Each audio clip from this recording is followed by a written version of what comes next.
Hello friends, आपने ये कहावत तो सुनी ही होगी कि एकता में बहुत शक्ति होती है। अगर एक साथ मिलकर आवाज़ उठाई जाए तो उसका असर पड़ता है। कुछ यही हुआ है जागेश्वर धाम के मामले में। जागेश्वर धाम में विकास के नाम पर जो विनाश की तैयारी की जा रही थी वो फ़िलहाल अभी के लिए तो टल गई है, लेकिन ये कंफर्म नहीं है कि सरकार ने लोकसभा चुनाव को देखते हुए ही अपने कदम पीछे लिए हैं या फिर सही में ये काम किया है। अब आप लोग सोच रहे होंगे कि जागेश्वर धाम के विकास और विनाश के बारे में मैं क्या बात कर रही हूँ, तो चलिए अब इसी के बारे में बात कर लेते हैं। क्या आप कभी जागेश्वर धाम गए हैं? अगर नहीं गए हैं तो ज़रूर जाइए। अल्मोड़ा से पिथौरागढ़ जाने वाली रोड में अरतोला इलाके से जागेश्वर के लिए अलग से सड़क जाती है। मेन रोड से करीब 5 किलोमीटर दूर होगा। बहुत ही शांत और दिल को सुकून देने वाली जगह है। हम भी 2 बार वहाँ गए हैं। पहली बार दर्शन करने के लिए और दूसरी बार पार्थिव पूजा करने गए थे। यहाँ शिव जी के 108 छोटे बड़े मंदिर हैं। घने देवदारों के बीच स्थित जागेश्वर धाम एक पवित्र स्थल है, शहरी कोलाहल से दूर। लेकिन अब सरकार जागेश्वर धाम के विकास के नाम पर यहाँ तक जाने वाली सड़क को चौड़ा करना चाहती है। इसके लिए देवदार के 1000 पेड़ काटे जाने हैं। गांव वाले विरोध कर रहे हैं, फिर भी सरकार ने काटे जाने वाले पेड़ों की मार्किंग शुरू कर दी है। पूरा का पूरा ये जो वन क्षेत्र है, ये आप देख रहे हैं, जागेश्वर धाम देवदार का है।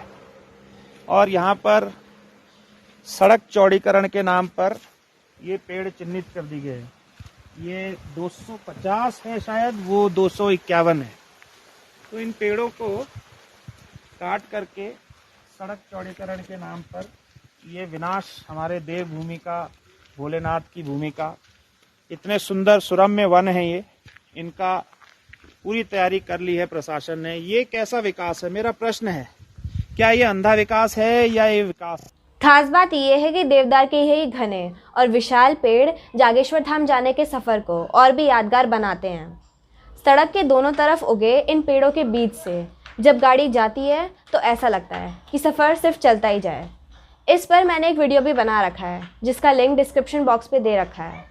जागेश्वर धाम जाने के लिए ये जो सड़क है ये अच्छी है और पर्याप्त है, लेकिन फिर भी पता नहीं क्यों इस सड़क को चौड़ा किया जा रहा है। ये देखिए, यही सड़क जागेश्वर धाम जाती है। ट्रैफिक बहुत कम है, जितनी गाड़ियाँ यहाँ आती है उन्हें कोई दिक्कत नहीं है। बीच में कई जगह रोड चौड़ी भी है, जिससे गाड़ियाँ पास हो सके और ओवरटेक कर सकें। कुल मिलाकर ये कहा जा सकता है कि सड़क चौड़ी करने की कोई ज़रूरत नहीं है, फिर भी इनके लिए देवदार के पेड़ काटे जा रहे हैं। इन देवदारों के पेड़ों को शास्त्रों में दारुक वन कहा गया है। दारुक वन की यहाँ के लोग पूजा करते हैं। कुछ देवदार के पेड़ तो ऐसे हैं जिन्हें शिव पार्वती का रूप माना जाता है, फिर भी इन सबको काटने की तैयारी हो रही है। जागेश्वर का जो नाम आता है वो नागेशम दारुकावने करके ही आता है। दारुक मीन्स देवदार ही होता है संस्कृत में।